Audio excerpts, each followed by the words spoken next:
Alors bonjour aux premières spé, dans cette vidéo on va s'intéresser aux démonstrations du cours sur les fonctions exponentielles. Donc la première démonstration, qui est la plus balèze on va dire, c'est celle de la démonstration de l'unicité de l'exponentielle. Hein, on suppose quand même l'existence qui est quand même assez difficile à démontrer pour vous, et par contre on va démontrer qu'elle est unique.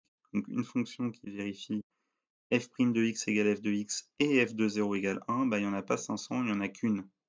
Et cette notion, après, cette fonction, on l'appelle exponentielle. Mais du coup, on va démontrer l'unicité. Alors, comment on va démontrer l'unicité? On va supposer qu'il y en a deux, hein, c'est ce que je disais à l'oral, dans l'explication du cours sans les démos. Et donc, on suppose qu'il y en a deux, et on va montrer qu'en fait, elles sont uniques. Alors, avant de faire ça, on a besoin de démontrer un autre résultat. Alors en mathématiques, comme ça, qu'on a besoin d'un résultat intermédiaire pour démontrer une propriété, et bien souvent on appelle ça un lemme, d'accord? C'est un peu le blabla qui est là.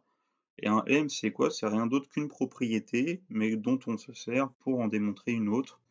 Souvent, en fait, c'est un résultat intermédiaire. Alors on aurait pu marquer propriété, d'ailleurs si vous regardez dans le cours du livre, il y a marqué propriété, ceci. Moi, je l'ai mis lemme parce que dans la démonstration, ça s'invite dans la démonstration. Et donc, qu'est-ce que c'est que ce lemme à démontrer? C'est pour tout x appartient à R, et ben, une fonction vérifiant f' de x, vous avez vu, une fonction. C'est pas l'exponentielle parce qu'a priori, on ne sait pas qu'elle est unique pour l'instant. Donc, une fonction vérifiant f' de x égale f de x est telle que f des 0 égale 1 ne s'annule pas sur grand R. Comment on va faire pour démontrer ceci? Et on va appliquer un raisonnement qui est, encore une fois, très classique en maths, qui va être tout nouveau pour vous. C'est en fait, on va poser une autre fonction dont on va se servir pour démontrer une propriété sur f, et la propriété étant qu'elle ne s'annule pas. Et la fonction qu'on va poser, c'est celle-ci, f de x égale phi de x, pardon, égale f de x fois f de moins x. On aurait pu l'appeler h, on aurait pu l'appeler ce qu'on veut. Donc ici, pourquoi on écrit ça? Alors on va calculer la dérivée, et le but c'est de démontrer que la dérivée est nulle, donc la fonction sera constante. Et après, sera constante égale à quoi? On saura le dire, et puis on arrivera à démontrer le lemme. Donc calculons la dérivée. Donc là vous avez vu, vous avez du f de x fois f de moins x. Donc a priori, c'est la dérivée d'un produit. Donc on fait la dérivée du premier fois le second, fois la dérivée plus la dérivée du second, fois le premier. u'v plus uv'. Donc vous connaissez la dérivée de f, hein. On suppose que la fonction elle vérifie ceci. Donc on a f' de x égale f de x pour tout x appartient à R.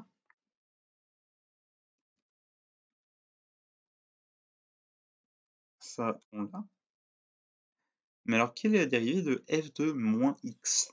Là, c'est la question. Bah alors comment on dérive? On sait calculer la dérivée de f, mais alors f de moins x, il y a le moins ici qui vient nous gêner. Et a priori, on se dit: «Ah bon, bah ça change pas trop». En fait, on sait faire. On sait faire. La difficulté, c'est de voir comment on fait, à quelle, notion cela fait appel, et en fait, ici, il faut voir ça comme la composition affine d'une fonction. Hein, c'est f de une fonction affine. La fonction affine, c'est moins x.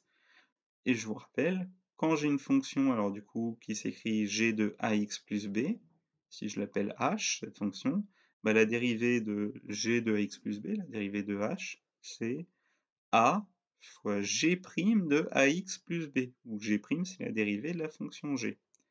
Alors ici, si je regarde ma fonction, bah si j'applique ça, je veux faire f de moins x, donc la dérivée ça va être a. A c'est le nombre devant x, donc c'est le moins 1, donc c'est moins 1 fois la dérivée de f' évaluée en moins x. Et donc voilà la dérivée de f de moins x, c'est moins f' de moins x. Ça c'est la dérivée de f de moins x.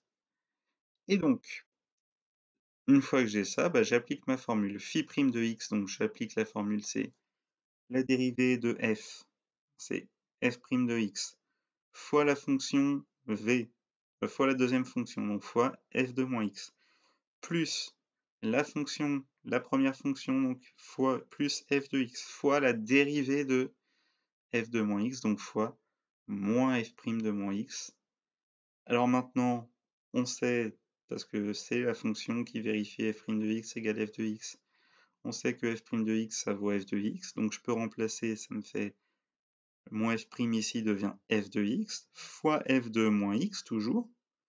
Alors plus, là je gère, j'ai un moins ici, donc ça va me faire moins f de x fois f de moins x. Pourquoi? Parce que là, à nouveau, bah, je sais que f' de moins x est égal à f de moins x.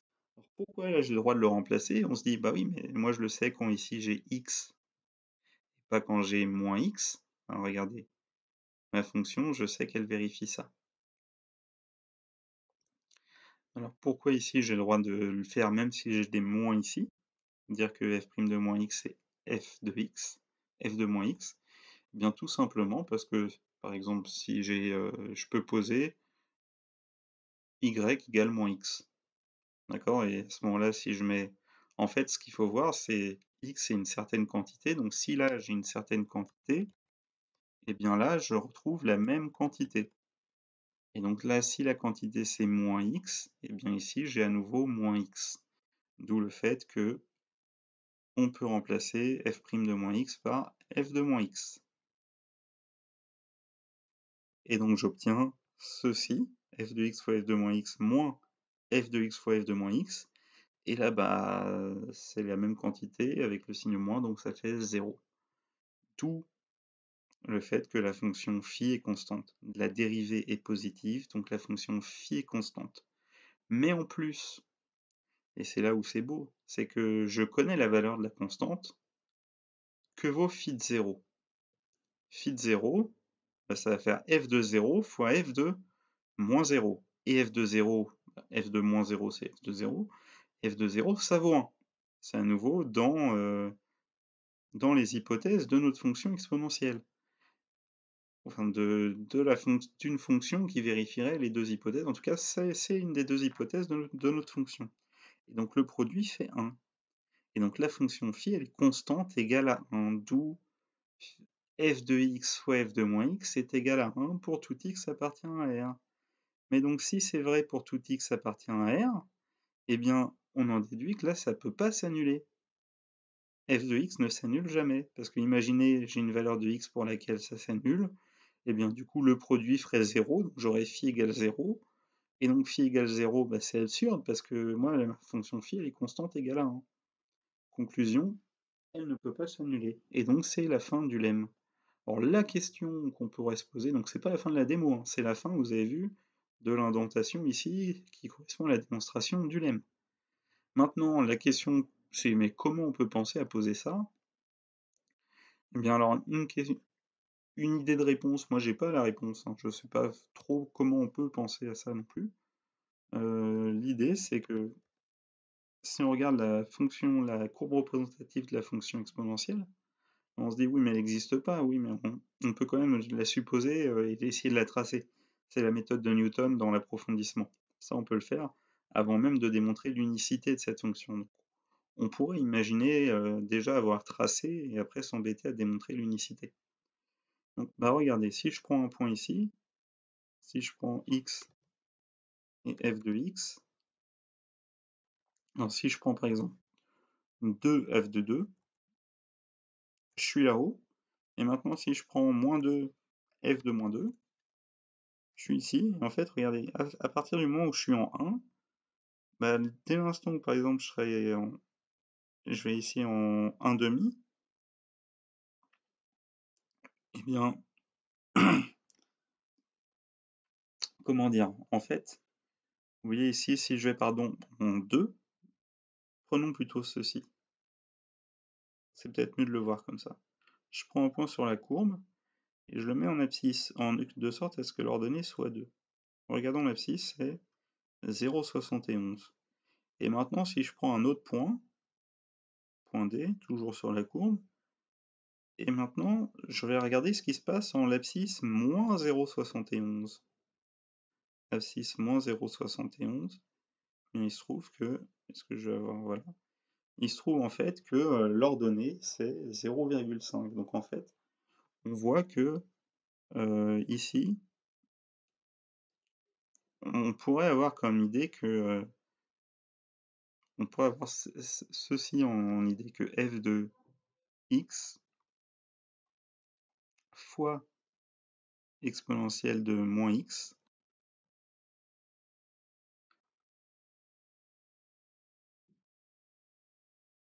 bien ça c'est égal à 1.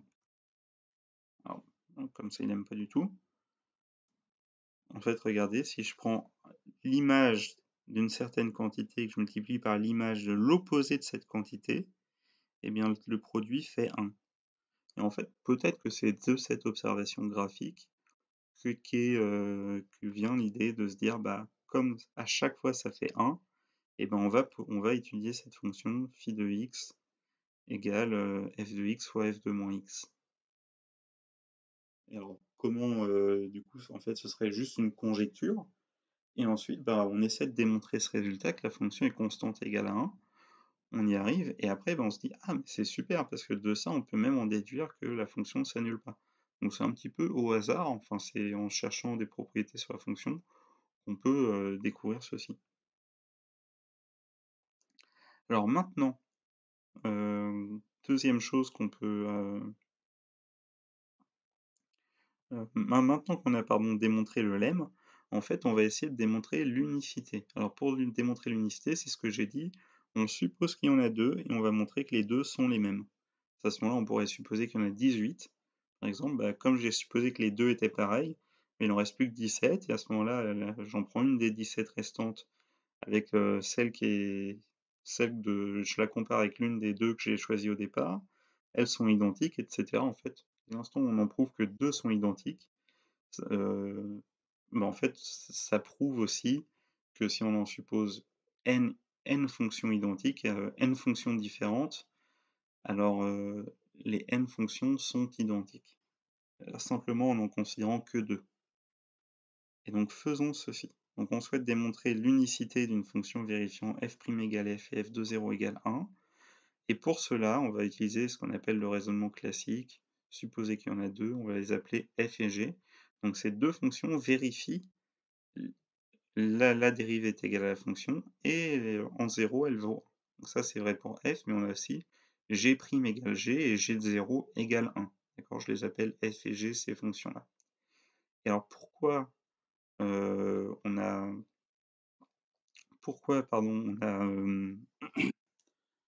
on a voulu démontrer le lemme, c'est parce qu'on va poser h qui va être égal à f de x fois g de x.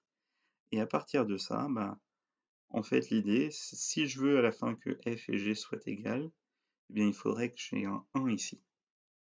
Parce qu'à ce moment-là, ça me fait f de x, si je multiplie par f de x, ça me fait f de x égale g de x. Donc le but, ça va être de démontrer que la fonction h est constante égale à 1. Et donc là encore, eh bien, ça va être un raisonnement similaire à ce qu'on a fait dans le lemme. Donc c'est pour ça que je ne veux pas montrer ce qu'il y a en dessous, et je vous propose, vous, de faire pause et d'essayer de démontrer ce résultat en reprenant exactement un peu le même genre d'idée, fonction constante égale à 1. Donc voilà, je vous laisse chercher, faites pause, et moi je corrige après. Allez, correction. Donc l'idée, bah, c'est à nouveau d'étudier la dérivée de la fonction h, et en espérant qu'elle soit nulle pour que la fonction h soit constante. Donc la fonction h, déjà, on peut dire qu'elle est bien posée, parce que le dénominateur ne s'annule pas, et c'est pour ça qu'on peut bien poser la fonction h. C'est pour ça qu'on a le lemme avant, pour dire que cette fonction-là, elle a du sens. Donc, la dérivée, donc c'est g' fois f moins g fois f' sur f carré. Alors maintenant, la dérivée de g', eh bien comme c'est une fonction qui vérifie elle est égale à ses dérivées, bah, ça devient g. Et la dérivée de f', bah, encore une fois, ça devient f. Donc en fait, on se trouve avec un numérateur qui va s'annuler, donc la dérivée de h vaut 0. Est-ce que vous aviez trouvé ça du coup? Donc la dérivée est nulle, la fonction est constante. Et la fonction est constante, et en plus, bah, il faut que je trouve une valeur de la fonction. Et pour ça, bah, j'ai pas 500 trucs auxquels me raccrocher, j'ai que celui-ci. Je sais que f de 0 égale 1, bah, si je m'amuse à calculer h de 0, h de 0, ça va me faire, je suis où? Je suis ici. G de 0 sur f de 0, et donc ça fait 1 sur 1, et donc c'est égal à 1. Et donc la fonction h est constante égale à 1, et donc on en déduit que h de x égale, g de x égale f de x. Ainsi, si je considère deux fonctions différentes, vérifiant dont leurs dérivées sont égales à la fonction et qui vérifient f de 0 égale 1, eh bien ces deux fonctions sont nécessairement égales. C'est ce qu'on vient de faire. Et ça prouve du coup que la fonction, enfin les fonctions en fait qui vérifient f' égale f et f de 0 égale 1, en fait il n'y en a pas 500, il y en a juste une. Donc c'est l'unicité de la fonction. Donc cette vidéo est presque terminée, en tout cas pour la démonstration de l'unicité de la fonction exponentielle. Donc c'est une démonstration assez costaud, hein. Franchement, il y a beaucoup de subtilités, il y a beaucoup de raisonnements assez nouveaux par rapport à ce que vous aviez fait. Si vous arrivez à vous les approprier, il y aura d'autres démonstrations toujours facultatives, hein, elles ne sont pas du tout au programme de première spé maths, mais en fait qui démontrent les propriétés du cours sur les exponentielles, hein, que je vous ai donné, qui reprendront un peu cette idée-là. Donc vraiment, si vous arrivez à vous approprier ça, vous êtes capable presque, en posant la bonne fonction, donc ce sera en posant cette fonction, faire la dérivée, etc., voir qu'elle est nulle, connaître une valeur pour savoir la valeur du coup de la fonction qu'on a posée, et en déduire une propriété sur des résultats. Ce raisonnement, il est assez classique, et donc c'est vraiment intéressant de le travailler. Et maintenant, imaginez que la fonction, la démo était exigible le jour du bac, et qu'on vous la demandait au baccalauréat. Alors, il faut savoir que cette démonstration-là, pour les terminales S de cette année, c'est une restitution organisée de connaissances. Ça peut tomber au bac, même si ça tombe assez rarement. Et donc, comment on peut la résumer de manière plus succincte? De cette manière-là. Parce que là, il y a quand même beaucoup de détails pour vous expliquer ce qu'il y a à découvrir. Il y a beaucoup de commentaires, mais alors si on veut la condenser extrêmement, on peut faire ça. Donc, démontrer que f ne s'annule pas. On considère la fonction h définie par h de x égale f de x fois f de moins x. Là, on n'a même pas dit lemme, vous voyez. Donc h' de x, ça fait f' de x fois f de moins x plus f de x moins f' de moins x. Là, vous voyez, on détaille même pas le fait que c'est la composition affine d'une fonction ici. Donc ensuite, je calcule, je remplace, il y a le moins. Après, sans même justifier là, je remplace les f' par f de chaque côté. Alors, il faudra quand même mieux le justifier là. Là, il faut quand même préciser car f' de x égale f de x pour tout x appartenant à R. Et donc, on en déduit que ça vaut 0, la fonction h est constante. Comme h de 0 égale f de 0 fois f de moins 0 égale 1, bah on a pour tout réel x, f de x fois f de moins x égale 1. Et donc, la fonction ne peut pas s'annuler, sans quoi ici ça ferait 0. Maintenant, supposons qu'il existe une fonction g telle que g' égale g et g de 0 égale 1. Comme f ne s'annule pas, on pose k de x égale g sur f. Et ensuite, k' de x, la dérivée, bon bah ça va faire 0, constant, et donc on retrouve exactement les mêmes arguments, mais d'une manière beaucoup plus condensée. Donc ça, c'est plus pour comprendre, et ça, c'est plus pour restituer le jour du bac, si jamais on vous demande une démo, même si la démo ici, je vous disais, elle n'est pas au bac en première spé. Pour ceux qui arrêteraient. Et elle n'est même pas au programme de première... par contre, c'est un approfondissement. Donc c'est intéressant de connaître un peu. Allez, petit 2, propriété algébrique. Donc j'avais envie de dire, oui, non, allez, fin de la vidéo, j'en refais une autre pour la démonstration de l'exponentielle de x plus y égale exponentielle de x fois exponentielle de y. Allez, au revoir.